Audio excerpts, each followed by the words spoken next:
Si un mot devait décrire les joueurs de jeux vidéo, ce serait Autistique. passionné. Que ce soit le hardcore gamer pissant dans une bouteille pour farmer ses pixels sans interruption, le grand stratège qui veut rebâtir l'Empire romain et, pendant la Seconde Guerre mondiale, faire gagner le Reich, le collectionneur de succès sur Idle Game, la vache à lait qui va balancer 2000 € dans des pixels de vaisseau et de skins de Fortnite. Mais en termes de passion, personne n'arrive à la cheville des modeurs. Un mod est une modification apportée par la communauté à un jeu sous forme d'un module à télécharger et installer dans les fichiers du jeu. Une vaste communauté qui dépense leur temps libre et leurs compétences pour le même salaire qu'un modérateur Discord. Ils proposent du contenu pour tout. Des modes cosmétiques pour retirer 3 pixels d'un arbre, des modes de gameplay pour créer de nouvelles manières de jouer. Vous avez d'ailleurs probablement déjà joué à un jeu qui était à l'origine un mode. Counter-Strike était un mode de Half-Life, Dota 2 et League of Legends, des modes de Warcraft 3, et PUBG, un mode d'Arma 3. On a une montagne de modes pour ceux qui préfèrent jouer à une seule main.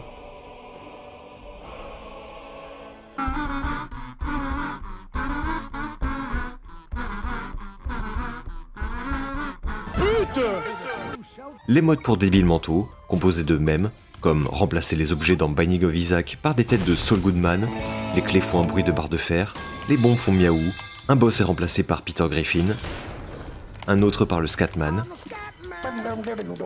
Bref, vous saisissez l'idée. D'autres débiles jouent à Resident Evil en remplaçant Léon par une chaise de jardin. Ashley est remplacée par Léon.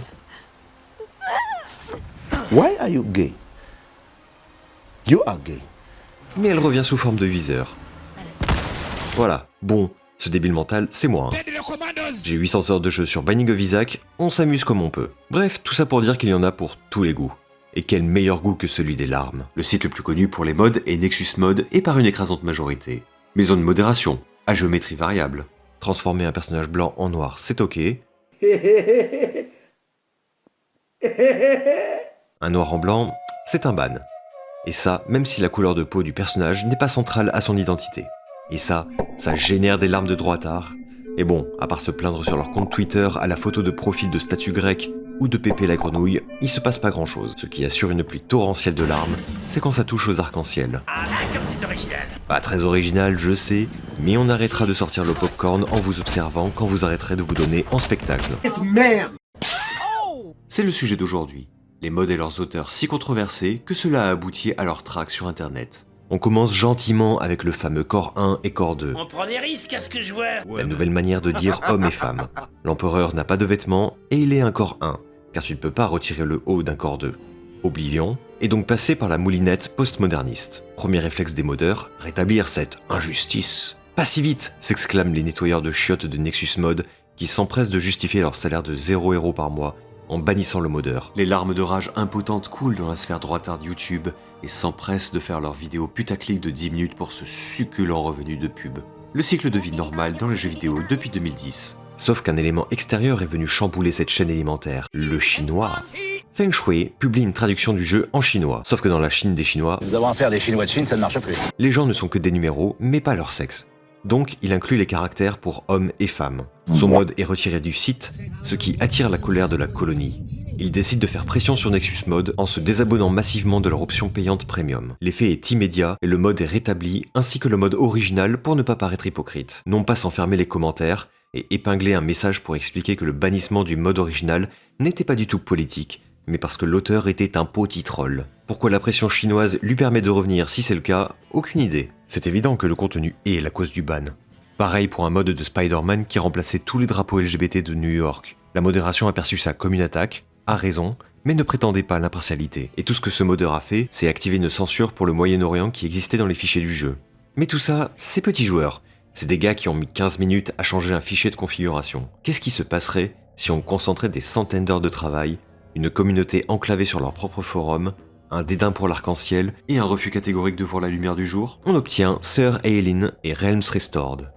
Pour donner un peu de contexte, Baldur's Gate 3 est un jeu extraordinaire qui mérite clairement les différentes accolades qu'il a reçues. C'est aussi un jeu extrêmement inclusif. Mais pour tous les gnomes à vapeur que vous rencontrerez, ça n'enlève en rien que le jeu vaut le détour.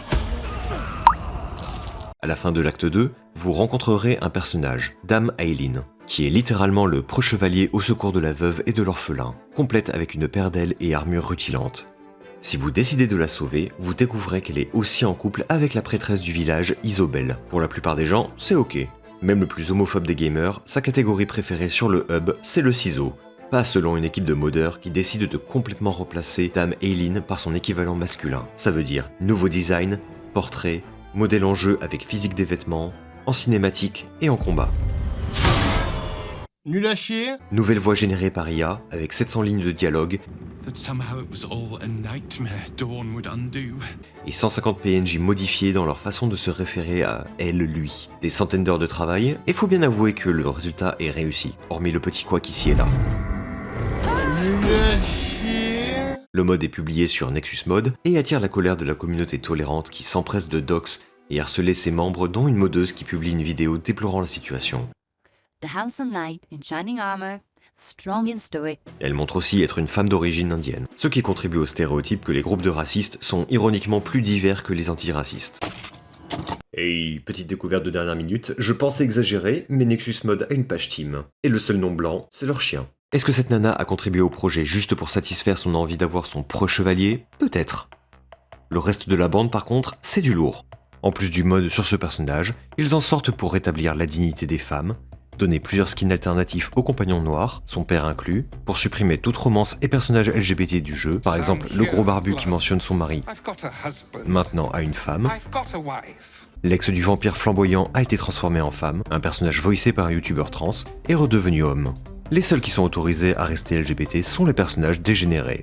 Leur deuxième mode XXL est Realms Restored, qui a ambition de retirer tous les elfes noirs coupe brocoli du jeu.